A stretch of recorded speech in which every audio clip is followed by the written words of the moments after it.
Welcome, everyone.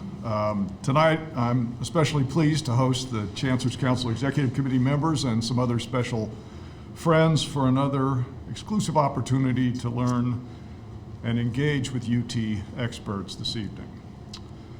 In the 3 years that I've been at the UT system, it's been an amazing opportunity to visit each of our institutions multiple times and meet with faculty and other experts, and I think we have done extraordinarily well on the promise of the Texas Constitution of 1876 to create universities of the first class in Texas.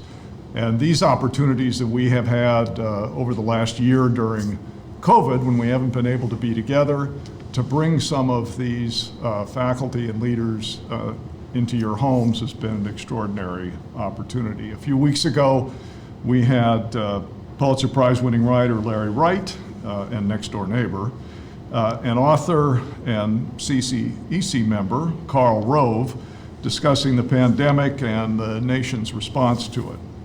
This evening, you're going to hear from experts who have their pulse on the other potential threats facing our nation and what they're doing to help prepare the next generation of national security leaders to understand what's required to prevent and respond to those threats. So our ability to gather on Zoom, much as we'd like to and will be in person soon, is one of the many examples of how our world has become a smaller, more connected, more accessible, and also more vulnerable environment through technology. What happens somewhere thousands of miles away, whether it's a pandemic or a hacking or ransomware attack, can affect us instantaneously. The threats can come from across town or from all over the globe. So as the world evolves, the skills our leaders and policymakers need to enhance our safety and security are unprecedented. And that's the mission of the acclaimed William P. Clements Jr. Center for National Security at UT Austin.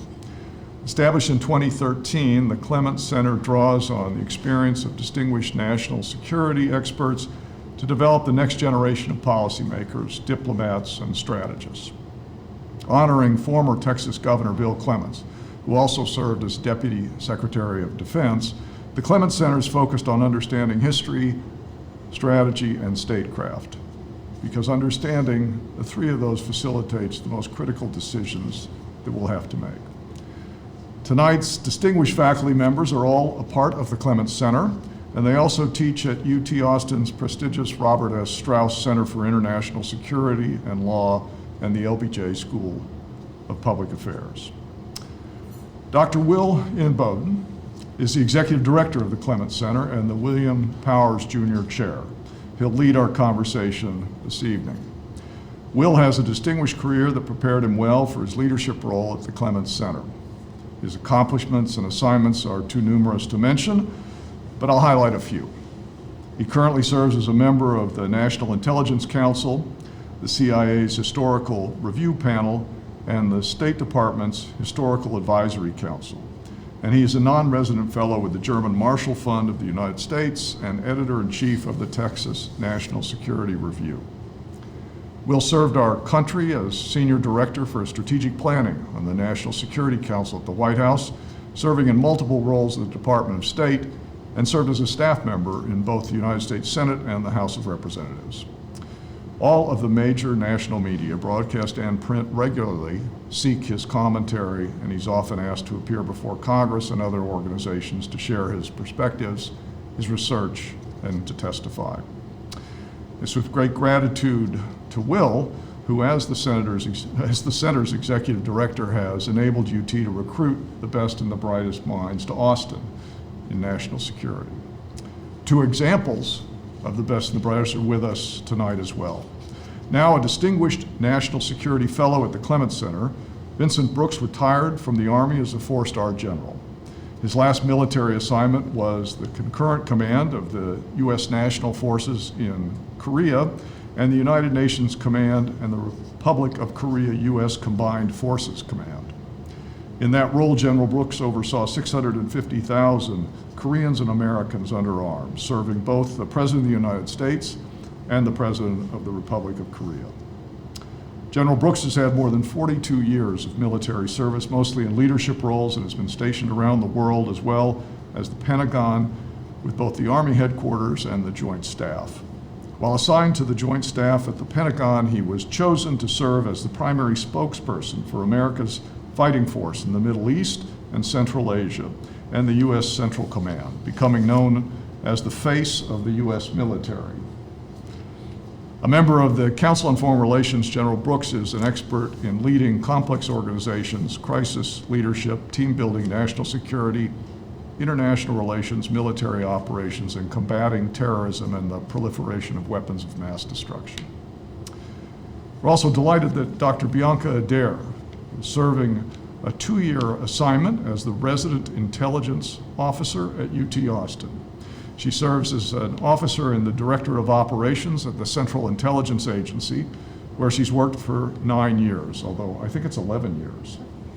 At the CIA, Dr. Adair has worked in the Middle East, Europe, and North Africa on security, counterterrorism, and foreign policy with a special focus on Iran.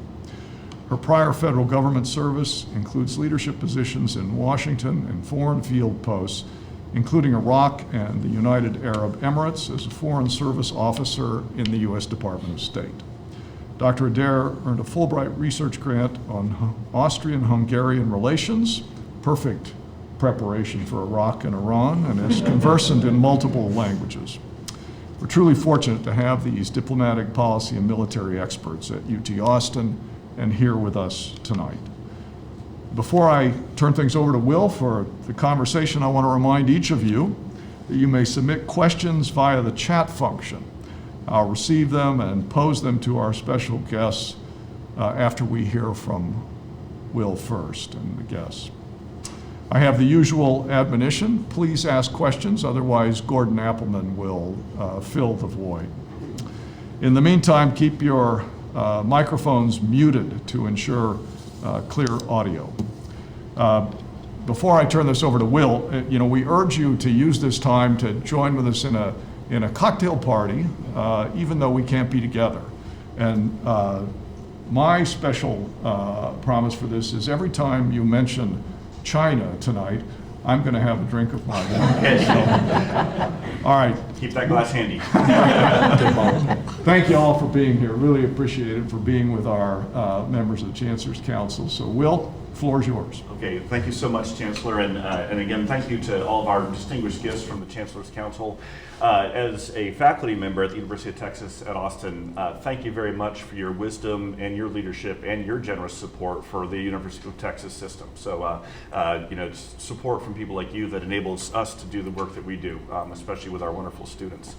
The Chancellor had asked me to share a little bit more about some of the themes that I had worked on in government, as well as Vince and Bianca, as kind of a segue into some of the specific topics that we're going to cover tonight. And this does relate to the origins of the Clements Center, since, as the Chancellor shared, one of the Clements Center's core focuses is applying the insights of history to current national security challenges.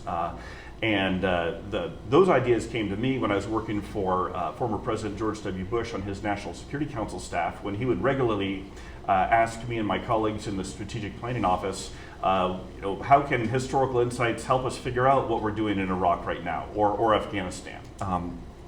Well, because so many of our national security concerns today in the year 2021 are focused on China, there you go, Chancellor, for a drink, right?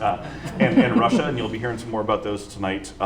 It does recall to mind for me about 15 years ago on the NSC staff, while we were all very focused on the Middle East and counterterrorism, President Bush came to me and a colleague and asked us, he said, while we're focusing on these immediate challenges, we don't want to lose sight of the long term.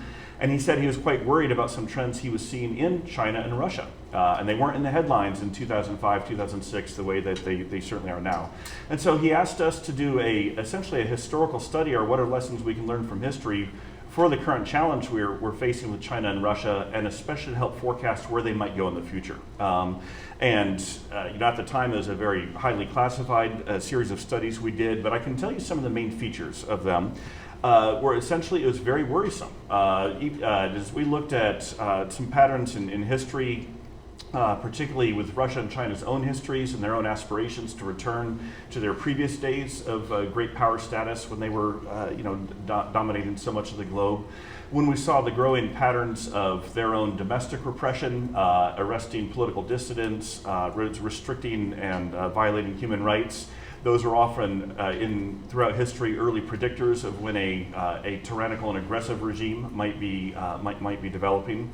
And then when we looked at their military buildups at the time and realized it's not just that they're trying to build up their militaries. Most countries are inclined to do that as they're getting richer. It's that they were developing new weapon systems specifically designed to counter the American military. Russia and China in 2005, 2006 were identifying the United States as their new enemy. That's what the big takeaway was. And so we came up with some fairly grim assessments. We were quite worried about the future, and we briefed President Bush on this. But then the question we faced was, so what do we do now about it? And this is one of the challenges of being in a second presidential term. By the time we finished the studies in early 2007, had less than 2 years left in office. Presidents don't always have the luxury of thinking about the long term because they have to deal with the immediate crises. And at the time, the immediate crisis was Iraq and the surge in Iraq, as well as the continuing counterterrorism efforts, and of course the next year the global financial crisis. So while looking back, I think we got a lot of the analysis right about those two countries as emerging threats, China and Russia. We didn't have the time or the bandwidth. Or the resources to then start moving American policy in a new direction. So a lot of the best we could do was share those briefings with the incoming Obama team, and then from there, obviously it was up to them to decide what they were going to do. But I've looked back on those studies. In some ways, there you saw some of the early roots of what we still try to do with the Clements Center, which is, like I said, draw on those insights of history to address current national security challenges. And of course, our other big mission is training the next generation of national security leaders, current UT students who will be going into the military, into the intelligence community, into the State Department, working on Congress. And to do those kind of things, there's nothing better we can do than bring in senior experienced practitioners such as Vince Brooks and Bianca Adair. And so we're going to hear from them now. So Vince, let's turn over to you first. Before we get into some specific issues, tell us a little bit about just kind of some of the main features of your Army career, some of the big themes, especially once you attained a general officer rank, that you were most focused on, particularly as they relate to our challenges today. Well, first, thanks Chancellor Milliken and Dr. Inboden and Dr. Adair. It's an honor to be on with you. It was an interesting journey, as has been mentioned by the Chancellor. It was more than 4 decades, and those 4 decades certainly represent a significant change in America's engagement with the world. As I first entered into the military, now having said that, I actually grew up as a military brat, so I can take the years even longer, but my own military service began during the Cold War. And we were very narrowly focused on the capabilities of the Union of Soviet Socialist Republics. Everyone knew the specific detail about exactly what every formation in the Russian forces that might cross the East German, West German frontier at that point in time would look like, and how to properly defeat them, and how to fight outnumbered and win. That was the expectation. Our doctrine had just changed, our weapon systems had just been upgraded, and we were still at some great disadvantage, but we did our work within an alliance, in that case, the NATO alliance. So my first assignments really exposed me to the importance of not trying to go it alone. And I carried that with me through the rest of the career. And as I moved from place to place, and as our national security imperatives changed, it exposed me to the importance of understanding history. And we've talked about that already, and I know that will be spoken about much more tonight. Our own history is not something to be taken for granted. It needs to be part and parcel to thinking about how we engage ourselves with others. The history of the country within which we're doing our work. To have a lack of understanding of deep history, not recent history, not the nature of the history that brought us there in the first place, but the long history that preceded what brought us there in the first place. That can lead to perilous misunderstandings. And I certainly got to witness that firsthand as we didn't understand all that we needed to understand in every place that I went. That got better as time went on. We had country books and things like that would help us, but it was never really enough. It was much deeper. What is it that drives the sentiments of the people in the country that you're operating in? What drives the sentiments of their military? What are the cultural factors that impact it? And I think it led to an appreciation of empathy. So empathy for your adversary, where are they coming from? What are they thinking? What are they really after? What drives them? And especially for your friends, partners, allies, and if you happen to be trying to rescue a country from a disaster, them as well. I learned over time how critically important it is to not go it alone within government. First, as an Army officer, the Army doesn't fight alone. The Army fights as part of a joint force. That's actually part of the secret sauce for the United States of America and why we have the strength that we do have. It's not because of our numbers. It's because of how we bring together the numbers we have. I learned to appreciate other parts of the U.S. government, places where both of you have served, what happens at the most strategic levels, what happens in other agencies of government, how we work together to get the greatest effect. And Bianca and I were talking about our time being in Baghdad together, and there's probably more places that we were together as well, and how important working with her agency and with other agencies became. Certainly during my time in the Pentagon, I saw that very, very clearly. This was during a time of war. It was post 9/11 in 2002 to 2006. And we were still organizing ourselves for these issues that were confronting us at that time. It wasn't a surprise that terrorism existed in the world or that the United States would be targeted. But it was a surprise at how it happened and candidly how unprepared we were for the integrated approach to trying to address such a complex global problem. Lots of lessons learned inside of that. So I think that the roll-up point would be a career of multiple decades gives one exposure to the powers that the United States possesses and the deficiencies that the United States brings into any circumstance. And if we're wise about both of those, we'll preserve the power and reduce the deficiencies and challenges that confront us as we recognize an ever-changing and ever-expanding global environment around us. Great, thank you. So Bianca, similar question to you. I know you started off in your career mostly focused on Europe and some of the historic conflicts in Europe, but then most of your government service has been focused on the Middle East. So tell us about some of the big themes that you've been working on, thinking about, especially related to our national security in the Middle East. Absolutely. First, thank you very much to everybody. Not only is it a privilege to be able to have part of my service in terms of the CIA at the University of Texas, but it's also the privilege of being able to serve on panels like this and have discussions that we are. So thank you all very much. It makes almost no sense whatsoever if you look at my academic background and then you look at my professional background, but in fact it's part and parcel, and General Brooks said it far better than I will, so apologies in advance. But in coming through with my academic career was at the same time where you have the Soviet Union and then you have the Soviet Union falling apart and trying to understand why nobody understood or nobody knew why that happened. There were things that we missed from an academic perspective, but also from a political and security perspective.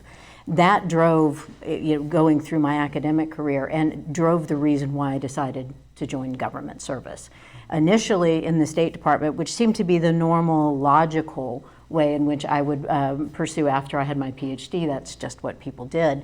And it was really going overseas and beginning to realize that we didn't know much about what was going on in Iraq, certainly not with Iran with respect to Iraq and so on and so forth.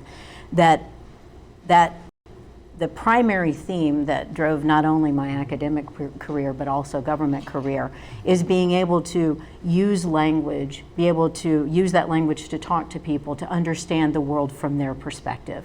And then initially as the State Department, then later as CIA, you become the person who translates that for policymakers. It's a bit different because we don't go it alone, and yet sometimes it feels like we do, because sometimes it's, especially if you're in the Directorate of Operations, it's just you and whatever your sources are, however you're working a certain situation. But you have to have the language, you have to have a deeper understanding. It is in part for empathy, but the inability to understand the world from somebody else's eyes means you cannot translate it back properly to the people that need to make policy. They don't have to know our names, but they have to know that what we say is actually what is being observed, and observed in such a way that then we can have policy. We either determine how we use our military differently, how we use our diplomatic corps differently, and so on. So the primary theme that I have found throughout the entirety of my career is being able to use the vast skill and talent that exists in the United States, from everything from language, people coming from different backgrounds, to then be able to make that translation and use all of that ability, regardless of whether or not you started studying Central Europe and you end up shifting to the Middle East. It's the same principle, because in the absence of that greater understanding, our policies don't make sense overseas. And you understand it more sometimes, and I think the General has seen this, you have seen this, when you actually have to explain it to somebody who's looking at you with a very odd blank stare, trying to understand where we were coming from. But when we get it right, you can see the nod. When we get it right as a team, you can see us all come together. And I've thankfully had opportunities where I've seen us get it right. And it's really a thing of beauty, to include everything to even my subordinates being able to translate things the way that they need to be done, so that our policymakers are able to make the right decisions quickly, and then we can move forward. Great, thank you. All right. Well, let's turn now to some specific issues. Let's start with Afghanistan. So we're just a few weeks away now from the 20th anniversary of the 9/11 attacks. Of course, that was the cause of us originally going into Afghanistan. And now the Biden administration has just about completed our total troop withdrawal from Afghanistan. Obviously, the costs of the war and the parts that certainly didn't work out are well known, right? You know, almost 3,000 American dead soldiers, $1 trillion, perhaps. It's hard to even add up how much was spent, and certainly a pretty unsatisfying outcome. That said, there are also potential downsides or costs to pulling out as we're doing. So, General Brooks, let's start with you. Do you have any concerns or see any potential risks for the United States in withdrawing from Afghanistan? Well, certainly. There are effects that occur when the U.S. military is present, even in small numbers. And these effects tend to manifest themselves in intangible things that can later translate into tangible activity. What am I speaking about? Will. The will to stand and fight changes when American troops are present and side by side. Because there's a sense for the indigenous country, well developed. I mean, there's over 300,000 Afghan National Security Forces, and by the way, they paid a significant cost over these last 20 years and before that. But as they now confront the dangers, the challenges that are evident, do they have the will to fight? Well, in some cases, no. The degree of loyalty to central government is still emerging. The degree of professionalism at every echelon of their military is still emerging. So the risk, not from a policy perspective, but from a human perspective, is it too soon for those things to take root the way they should, so that there can be a positive outcome long-term, generations into the future in Afghanistan? So this is not a question of was the timing right, but I would just put into context, where would we have been if we left Europe in 1965? And what condition would Europe have been in at that point in time? How stable was it? Was it ready to emerge economically? Would the EU have ever come into existence if we had departed? If we said that we're still serious about you, but we're going to go over the horizon, back across the Atlantic in 1965? What would have happened if we had done that in Japan in the 1966 era? Or if we had left the Republic of Korea, where my last assignment was, in 1973, during a period of dictatorship? Was that the right time to leave? And my answer is, there's a policy decision, and then there's the consequences of every policy decision. Staying has consequences. Departing has consequences. One of the advantages of staying, though, is the generational impact. I assure you, the Republic of Korea today is very different than the Republic of Korea I served in the 1990s. Just in that 20-year period of time, it is a significantly different country. And that is even more so from the 1970s, at that 20-year mark after the signing of the Armistice Agreement. So what does the commitment of the United States look like and feel like to people like the Afghan people, the surrounding regions, the other Stan brothers, as I refer to them, that surround Afghanistan, who are very concerned about what's going to happen? They don't want to see instability. They want to see progress. How will that progress emerge? And I'm certain that it won't emerge without some feeling that the United States is still interested and committed. What the presence of military troops, particularly land forces, gives is the clearest expression of commitment. It's not transitory at all. So when that changes, it raises doubt. It doesn't mean that there's an absence of commitment, but it raises doubt about the commitment, which tends to then lead to hedging behaviors. People start cutting deals with where they think the wind is blowing. And that isn't always in the interest of a stable region. So we'll see. We'll see. That these are the consequences that I'm certain that every administration since entry, from your time in the NSC up to the present National Security Council, has had to contemplate. Bianca, anything to add on Afghanistan? Yeah, actually, I would agree in terms of the impact of the removal of the U.S. troops in terms of what will be long-term, the future for Afghanistan, but I'll throw in a couple of caveats. The Iranians recently said that they were, on the one hand, very grateful that the United States would be leaving, but on the other hand, they're not super happy about it. Why? The Iranians, unlike some of the other countries that neighbor Iran, are unable to make friends in Afghanistan. And so the furthest toehold that the Iranians could get into Afghanistan was Herat, and the only reason why they were able to do that is in part because U.S. troops were there, is to try to build up their own. So in a way, the removal of U.S. troops from Afghanistan now preoccupies Iran with a country that is full of people that does not like Iranian influence, despite the deep history that does not exist. In that regard, that is actually helpful to the United States in offsetting by giving now a separate boundary opening for Iran to be in conflict. The downside that I see are for the countries of Tajikistan and Uzbekistan. Tajikistan, obviously, the United States has had a very close relationship with Tajikistan. The removal of U.S. troops from Afghanistan is not good for Tajikistan. They've constantly had problems in their border area, but they also have a problem with the push of the Chinese. So China, sorry. Sorry, you didn't think I was going to say it, but I did. But the issue of U.S. removal of troops, and it really is predicated on what's going to happen in Tajikistan with U.S. support for Tajikistan, that impact that the influence that China can have that Tajikistan's been trying to push away. The same with Uzbekistan with respect to Russia in this regard. The problem being between Uzbekistan and Tajikistan, if you look at the railroad, they go back and forth between the two, so whenever they get mad at each other, Russia will influence the Uzbeks to shut down the railway. That impacts Tajikistan and leaves them completely open to Chinese influence. So there's the consequences. On the one hand, I see a good consequence. On the other, maybe not so good, particularly with Tajikistan. Thanks, yeah. And Bianca's last comments there, I think, are a great illustration of just how complex these national security questions are, and why strategists often talk about it being a global chessboard, because one move can have so many downstream consequences. I'll just throw in a couple others on Afghanistan, which relates to Chancellor, China.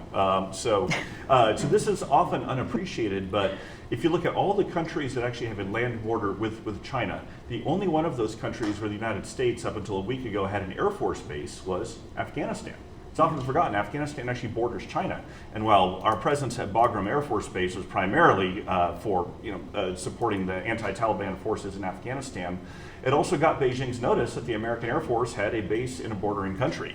And so insofar as we're thinking about how do we contain China's growing influence and aggression, in some ways we're losing a little bit of leverage there in Afghanistan. Another neighboring country that's very upset about the American pullout from Afghanistan is India, because India is looking at, again, at potential collapsed failed states in their region, which might tie down their resources. Why does that matter for China? Because India is one of our most important partners as another large Asian power in countering China. And so this doesn't necessarily mean for or against staying or leaving Afghanistan, but it just shows how so many of these things are connected. Speaking of things being connected, let's turn the globe just a tiny bit to the Middle East. And again, a question for both of you, General Brooks. We'll start with you first. Is the Middle East, does seem to be at something of a crossroads. On one hand, we've actually seen some progress with some of the Arab monarchies normalizing their relations with Israel, less hostility there. A lot of that being driven, of course, by their concerns about Iran. On the other hand, Iranian-supported militias are still attacking American troops in Iraq. Syria is still a mess. And then there's the Iranian nuclear program, which the Biden administration is trying to address with another round of negotiations. How do you assess the condition of the Middle East, and does the United States still have vital interests there that we should even be worried about this, or should we just be moving our focus to Asia? So we'll start with you, and then Bianca, we'll want to hear from you too.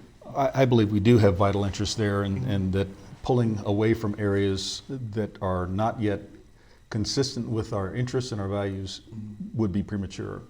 There's still so much emerging in the Middle East. You talked about some of the monarchies being more cooperative with Israel now. Many of them were quietly cooperative before. They're now documenting their cooperation, which is encouraging. But what's behind that? Well, you mentioned Iran, and that certainly has to be one of the factors that must be considered. The malign influences of Iran throughout the region and beyond the Middle East. We shouldn't view Iran as a regional actor. Iran is a global actor, and particularly in its malign influences, it causes a sense of connectedness and a desire not to see that run further out of control, as challenging as it has been. And so whether this is finding proxies to work with in Yemen or in any part of the region, if you could really go to every one of them, you can find an area where Iran has some degree of influence and some set of partners. I certainly faced that in the southern half of Iraq in the 2009-2010 era, where that was our primary concern. Okay, it was preventing malign influence from tipping the scales on the domestic aspects of Iraq. Well, so that's one thing that binds them, but there's also a generational change that's ongoing that I think makes this more practical now. The monarchies still exist, but the generations are changing. And we see one of the first to move, the United Arab Emirates. That generation that changed several years ago. What will happen next in Qatar? What will happen in Bahrain? What will happen in Kuwait? Each one of these countries is coming to a generational shift and a different set of experiences with the United States especially. So I think that there is ample opportunity to remain engaged there to find a more stable region. There are also inevitably surprises that happen. The Arab Spring was a degree of a surprise. Some parts of it were not surprising, but the degree of fury that was released by it, I think, was surprising. I was certainly serving over there at that point in time. Where does that all end up? Can the governments that are in place provide for the needs of their people with rising expectations? And there is also expectation of the United States being helpful in all of these things. So the demand for U.S. support is greater than the supply of U.S. support. And that tends to lead to dissatisfaction. So what kind of environment are we going to face as a nation as we look at the important issues that still emerge in the Middle East? Last thing I'd say about that is, as we think about the Middle East now, again, it shouldn't be constrained geographically. We need to think about the reach of the Middle East. So where do we see some of the key concerns? North Africa and the Sahel, just beneath the northern tier countries of Africa. There is great instability in there, in some cases fueled by, some cases enabled, trained by, provided weapons by some of the countries in the Middle East, but also supported, consistent with our interests, by some of the countries of the Middle East. So it's much bigger now than it ever was. We have to stay engaged in order to cause that to be shaped consistent with our interests. All right. Bianca, to you, how would you describe American interests in the Middle East? And then, because you've spent so much of your career focused on Iran, how serious is the threat from Iran? That's a huge question, so I'll try to... That's why we've got you here to answer it. I teach an entire class on this. So, I mean, yes, we do have very clear interests in the Middle East that go beyond oil, but oil is part of it, of course. But there are actual geopolitical and concerns that we need to maintain our relationships with countries like Egypt, like Saudi Arabia. They are very important to us. Israel notwithstanding. I say that because the bigger question, it was interesting in listening to the general, I would actually argue our number one threat in the Middle East is Iran. and what Iran is doing, because Iran is quite comfortable with a foreign policy that breeds instability. Instability is security. And when instability is security, a decision has to be made how long you allow that to persist, I think, is the bigger Just question. to clarify, you mean instability is how Iran defines its own security? Yes, that it's okay, a method. It's an odd method of foreign policy. But if you look at Yemen as a great example, or you can look at Lebanon, at no point in time, and there's been some tremendous research done, but looking at points in time when Iran will intentionally activate its groups to undermine peace processes, as with respect to the issue between Israel and Palestine, has done it repeatedly, as well as in Iraq, fanning those flames, and doing the exact same thing with the Houthis. That not doing things to the benefit. We as Americans want to benefit the country because we don't see everything as a zero-sum game. Instability for Iran is absolutely keeping low level as much as you can, or increasing as needed, instability in neighboring countries, which does not allow for great powers to go back to fighting over who controls Iran. And so as a result of that, yes, you have the situation, you have residuals of ISIL, you have Al-Qaeda and its various different formations, hugely important, as the journal noted, in North Africa and the Sahel. You have Mali basically very slowly over time being overtaken by Al-Qaeda. And you have instability from Libya. That creates other aspects of instability, but I would argue that your number one threat is actually Iran, and that we have three very important friends there that provide us with elements of security, but also play into our greater national interest, which is Saudi Arabia, Egypt, and Israel. And I could really just go on with that, just so you know. And Lots to talk about I'm there. trying to keep it short, so I and we might even apologize. come back to Lots some to of that talk in the Q&A with, Yeah. with the audience. So, but okay. Speaking of threats, and we've touched on this one a few times, but let's tackle the China one straight on here. How serious do you two regard the threat from China? And second, in your own domains, how well equipped do you think the United States military and intelligence community are to respond? Especially since so much of the last 20 years we've been focused more on the Middle East. So how serious is the threat, and how well equipped are we? It's a serious threat, and the threat has several dimensions to it. One of the biggest threats is the threat of potentially falling into conflict with them, because we don't have to. But it's entirely possible that we will, particularly if we fail to understand the dynamics that are in play here. Militarily, it's a significant concern that is rising to significant threat, in my view. Xi Jinping, just within a matter of days ago, said that they intend to have a military that can defeat the United States military. Okay? What does that secrets mean? there, yeah. Now, numerically, they're long since there. Yeah. Skill-wise, it's questionable. And having worked with the People's Liberation Army for several years as the commander of U.S. Army forces in the Pacific, that was one of the places we actually had cooperation, was Army to Army, believe it or not, where Navy and Air Force were in direct competition, in the South China Sea especially. But as we think about how they will use their military, we should think about China's approach to its, if you will, instruments of national power differently, and not try to create a mirror image of the United States. That would be a strategic mistake, to analyze China, have another drink please, Chancellor, from the perspective of using their military as one of their key arms to advance their foreign interests. That will not be the case. Economy will be the instrument of primary choice for China. So the growing of the Chinese economy, trying to achieve the largest economy in the world, which Xi Jinping just mentioned a few days ago, which would overtake the United States as the largest. It is already the fastest growing, but not the largest. Using debt leverage to create pressure points, and maneuvering with economy in such a way that they can block or thwart the U.S. as it would try to advance economically and militarily. Let me give you some examples. So the fishing industry in American Samoa is critical. The reefs off the coast of American Samoa are where the fishing occurs. China views those as international waters and does drag fishing inside of those areas. It just drops nets to the bottom, haul up everything that comes. They do that in multiple places. China says it's not China doing this, but just Chinese fishermen, and therefore please be gentle to them. And we've literally had that expression given to us, given some Chinese fishermen operating in Korean waters. That destroys the reef, creates cloudiness in the water, and ultimately causes the fish to move away. So that's a method of disrupting the economy of American Samoa. In unified Samoa, just across the water from it a slight bit, you have the creation of infrastructure, significant infrastructure, by China. China does not hire local labor. China brings its own labor in. China builds things that are of interest to China in those countries and creates debt leverage associated with that. So from unified Samoa all the way to Sri Lanka, you can find this pattern of activity.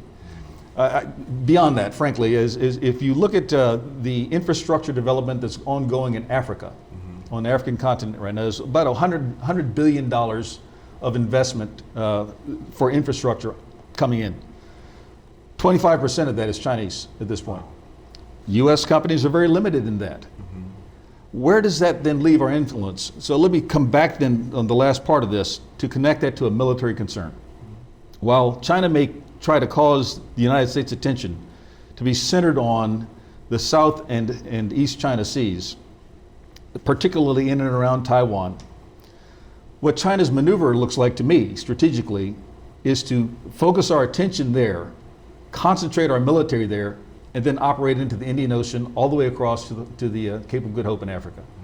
And they're able to do that through Belt and Road initiatives, debt leverage, and the relationships that they establish with regimes that we're less comfortable having a conversation with. They're maneuvering right now. So as China says that they have no hegemonic intentions and they have no desire for a conquest, I find that to be absolutely unbelievable when you look at it from an economic perspective. They are on the march right now, and we are not prepared globally or nationally to deal with that. We don't see it the right way. Well, after that message, I think the Chancellor and I are going to need more Have than three one drink. drinks. So that's right. Okay. Just bring the bottle. Okay, all right. Dr. Adair, how about you? Any thoughts on China and how well equipped the intelligence community is? Yeah, and I think I'll go and I'll step into that intelligence and security world where the issues are. We've seen that the Chinese really don't have the types of restraints that we do in the intelligence world, and the way that they manipulate. What the State Department has very much the coveted student programs, and you know, if you're not aware of it, State Department, that's a very big thing about bringing foreign students into the U.S. to let them study. It's part and parcel of how we get the message out of who the United States is. The Chinese have clearly manipulated that to send their own intelligence officers to do various and sundry things that have to do with espionage.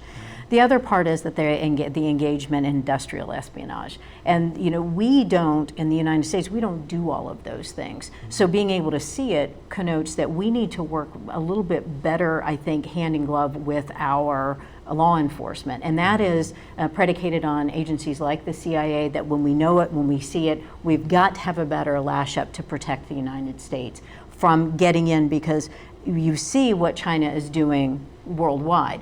They're doing some of those things inside of the United States. And then, of course, sometimes it doesn't require them to be in the United States, and that it has to do with cyber warfare. And I think that must be front and center. So you have a multitude of things, but if I had to put one thing front and center, would be cyber warfare, and then stemming how their intelligence officers are able to operate, either with respect to industrial espionage or the other forms of espionage they use in the different types of cover when they come into the United States.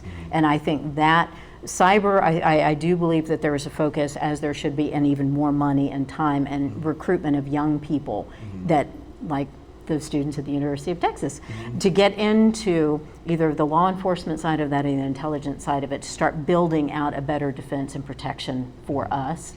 And then, as I said, a better lash up and a stronger link between law enforcement and the intelligence community. Sometimes it's just, we're working on different things. It's a little odd to put those two things together. But if you don't, China has pulled out all the stops. They're going full bore, everything that the general said, and then there's all the things you don't see that China's doing, and we must protect ourselves. So they're absolutely a threat. Okay, thanks. All right. Well, before we're going to turn now to questions from our viewers, our audience, but let me just say one final comment from me on the China one, going back to this theme about lessons from history. Sometimes the lesson of history can be, we've never been here before. And that's the situation we're in right now with China on this particular domain. Is the United States has faced other large, great power military rivals in the past: the Soviet Union, Nazi Germany, Imperial Japan. Even going back to the British when they were still our main adversary. But what we've never before had in history, which we have now with China, is this paradox of deep economic interdependence, the way the American and Chinese economies have been so intertwined. And that's been good for our economy in a lot of ways, and good for the China's economy too. So, but at the same time, we've never had that before alongside the strategic competition and the growing military threat.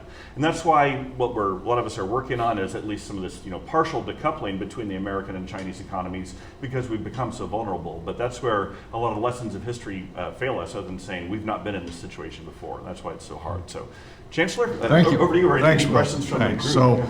So, first I want to say thank you, Gordon, for inquiring about my condition. Appreciate it, and I'm fine. We've run out of wine at Bauer House. So the first question I have, and I think I'll start with you, Bianca, is what's the effect of the younger generation on the leadership and direction of the Iranian government? The younger well, that's the interesting thing about the Iranian government is that it doesn't operate the way that we think it should or does, and that is the young people in Iran have almost no impact whatsoever on how anything that the Iranian government does. Over time, as the Supreme Leader Khamenei has consolidated his control and his authority, he has become increasingly insulated from input, which is why, starting after the big uprisings, the protests in 2009, which preceded the Arab Spring, there were also violent protests that occurred in 2017 and then again in 2019, and they persist. They are young people in the street. They have nothing to gain by this government, and they have started to say, death to the dictatorship, death to the Supreme Leader now. It's not death to the United States, not death to Israel.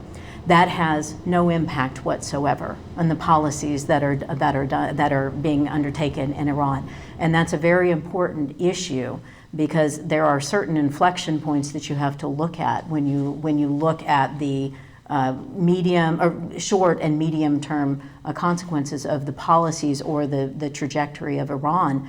And when we say an inflection point is obviously what happens if the Supreme Leader is not there anymore. Because we saw when Khomeini died, there was exactly one day before Khamenei got his job. The question is, Khomeini, it was on a rise. So as a Supreme Leader, he was listening to the population, kinda-ish. We don't know what he would have done 10 years later, but we know what Khamenei has done. And there is the people that are around him have been with him since 1989. There is not an infusion of young people to try to figure out how to make things work.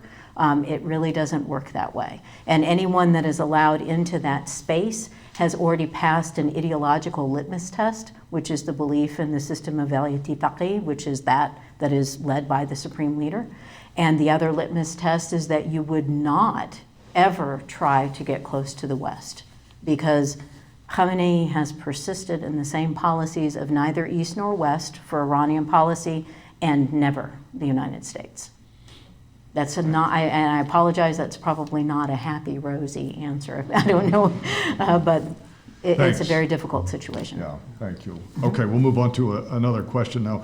We've obviously spent the last few years talking about the Russians' influence in the 2016 election. Question from David Garza is there evidence that countries such as Russia, China, Iran are stoking political discord today in the United States and elsewhere about vaccine misinformation or racial unrest and social justice in the United States? Is that for me or for Well, let's start with the general. Okay. Yes, there's some indications of it, and they vary in different degrees and in different mediums through which they conduct this work. But each of the ones that you mentioned, the bigger issue is how do we see ourselves internally, and recognizing that our domestic security, our domestic tranquility especially, is part of our national and international security. And others can sense when we have distress and discord.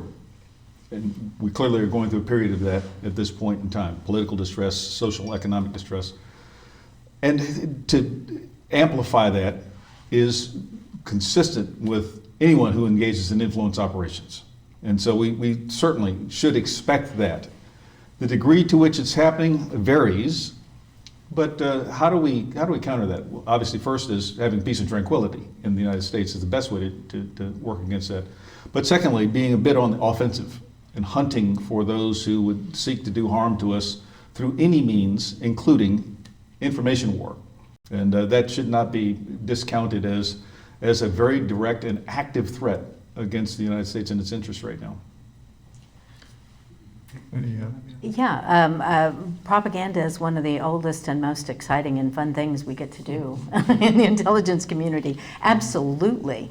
Anytime, certainly the Russians, and they're probably better than either the Chinese or the Iranians when it comes to propaganda because of long-standing ties and their own intelligence sources, and as well as officers in the U.S. There's no doubt that that is going on. The Iranians are quite ham-handed. So one way to kind of caution and look at what people are trying to do when it comes to propaganda is really looking at where the source of information. And are they doing, particularly Russia and China, and the Iranians are sometimes, not always. They're not good at it, so you can usually kind of tell it that it's coming from a foreign source. You may not know it's Iran. But the number one thing that we have to do is engage critical thinking. You look at what someone has said and then try to discern whether or not that's actually truthful. And yes, if we can get to a harmony inside of the United States, but part of that is we have to, I think, take responsibility ourselves for the types of information we take in and try to understand where it actually came from and whether or not that is the truth, or is it someone trying to sow discord. So I want to move from presumably using technology to influence and share propaganda, to maybe the more threatening kinetic use of technology. There's been a lot written lately about how the next world war will be a cyber war. We watched the Russians essentially, just for a test apparently, shut down Ukraine. Now we have ransomware attacks and hacking that are either state actors or state protected actors. What do you think about that idea that the next big global conflict, whether it's with China or anyone else, is really going to be centered around the ability to use technology to completely disrupt or disable an entire country or group of them? And Will, you get to be a panelist now. Yeah, no, okay, I'll share a couple thoughts on this, but I know Vince and Bianca may have some as well. So no one knows exactly what the next big war will look like, but we can be very confident that technological innovations, new platforms will be front and center in it. We just don't know exactly how, but I'll just give a couple of examples. So this last year, there was didn't get a lot of new attention in the West, but there was about a 3-day war between, another one between Armenia and Azerbaijan. And what was going into that, most experts would have predicted that Armenia would have won because they had much stronger conventional forces. But instead they got walloped. Why? It's because Azerbaijan, partly using some Turkish technology, partly some Israeli technology, made very adept use of cyber attacks and drones. And essentially their drones, and even some killer robots, frankly, totally overwhelmed the conventional Armenian forces. And I can guarantee you that folks at the Pentagon are studying that one, as well as generals in Beijing and Moscow too. So that one may have been a glimpse of this essentially this hybrid combination of these new weapons platforms in war. So anyway, Vince, Bianca, have anything else to add on that? Yeah, I mean, I think we are seeing the warfare play itself out. Asymmetric warfare is very important for smaller countries like Iran, one of the big actors in cyber attacks. where you clearly have Russia and China involved in that as well as other countries. But we see that as being practiced. It's a different form of low intensity conflict that is ongoing. Israel and Iran going back and forth constantly.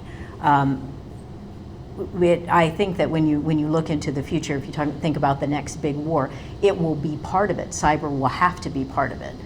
But does it play out? Is that the full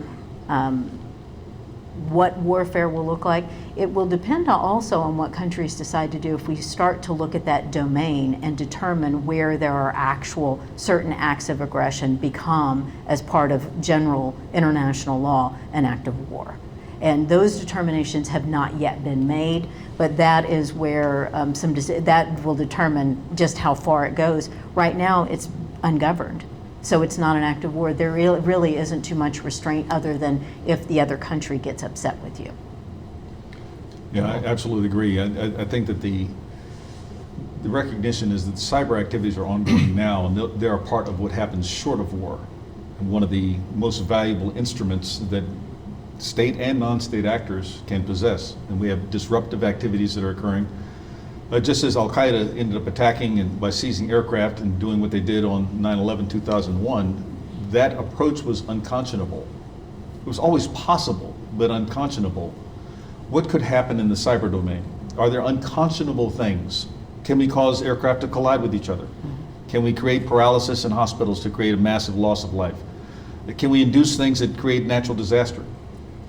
For things that have been holding back natural causes, dams, what have you? The answer is yes, all that is possible. So the protection of critical infrastructure has to be part of the standing defense of the United States against cyber attacks. And I'm a strong advocate for offensive action against players in the cyberspace. They need to be reduced in number or reduced in effectiveness before war. Now, once war engages, so let's presume that there is some sort of global war, some sort of cataclysmic war, all instruments are then used. Everything that's available to the combatants will be used. And so you can be certain that cyber will be part of that. How will it be used? In ways that we cannot imagine, and in deadliest ways that could be conceived. Space, I would add, would be like that as well. Space is a competitive domain now. Space is going to be a competitive domain of warfare. The desire to not weaponize space, I think that ship has sailed, or that spacecraft has launched, to use it like that. And even thinking about what happens to economy expanding into the space domain and interplanetary domain. That's not inconceivable. I mean, that's a matter of years away, not decades. And so when that happens, who is in space and who's the governing agency in space? And what prevents a terroristic physical or cyber attack in space against critical aspects or assets that are of value to day-to-day society? Global positioning satellites, for example, weather and navigation satellites. I mean, all these sorts of things could be impacted by pirates in space. It's not that far away, so we've got to think differently about all the domains. I thought Elon Musk and Jeff Bezos were going to be controlling space. I think they want to. Richard Branson doesn't beat him. I just hope it's not Jean Lafitte. So, and look, I just went to Boca Chica a few weeks ago and saw what they're doing there. So they told me that they've got a business plan to make $1 trillion to support their Mars launches, Yes. and so I think you're absolutely right. It's a few years away. I want to try to end on a sort of happy note. You guys got any sort of happy cards in your deck? I will say this, that General, you were interviewed in Time Magazine recently, where you said that there's a window of opportunity to get things moving vis-a-vis North Korea again. So I don't know if this is the happy note on this to end with, but I'd like to hear a little bit about that. Well, it's always dangerous seeking something happy when you say North Korea in an expression. No, I hold the view that North Korea just isn't ready to have dialogue. And North Korea will control the pace of when dialogue emerges and when it closes. And so we just shouldn't give up hope that I believe that there is an opportunity for change, that North Korea has to find a way out of its own situation but they're not ready to do that yet. Some of that's a function of when they have the greatest leverage with the South Korean government, which is in the coming months, not yet, as the South Korean government will change electorally. But only a small window exists there until North Korea determines who is going to be the successor to the current administration in the Republic of Korea. If it's one that's potentially hostile to North Korea, then North Korea will take a certain approach. If it's one that might be able to have a dialogue, then North Korea will create leverage, but then seek opportunity for dialogue. So they won't close the door to dialogue. So we have to watch for another couple of months, but not lose hope that there's a chance for change. That's the positive message. Thank you. Thank you very much. I could do this every evening. What are you doing tomorrow? It's been fascinating. Appreciate it very much. Appreciate it. Will, you want to say a few words to close out tonight? So, well, no, just I hope everyone's enjoyed the discussion. I hope it wasn't too much of a downer for all of you. Look, the good news is, to bring this back around, at UT, throughout the UT system, certainly at UT Austin with the Clements Center and the Strauss Center, we've got some great experts working on these problems and challenges, and a lot of our time is being spent with our students because our generations, we can hand off the problems. We're not going to solve all of them, but I hope that we can be training the next generation to be able to take them up and make our world a better place. So thank you. This is an example of why I feel so great about what's going on across the University of Texas system and certainly at UT Austin. It's just a terrific university and getting better all the time. And I thank you for all of your support for the University of Texas system and all that's done here to help educate the next generation of leaders, not just in Texas, but across the country. The next time we come together, we're going to talk about cybersecurity. So if you didn't get enough on the last couple of responses, we can talk more about it next time. Until then, thank you all. It's been great to be with you. Enjoy the summer.